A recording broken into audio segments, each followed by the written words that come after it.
ચાલો સરસ મજાનું ફૂલ બનાવી દો. અદબ.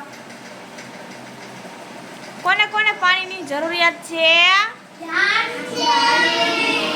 પછી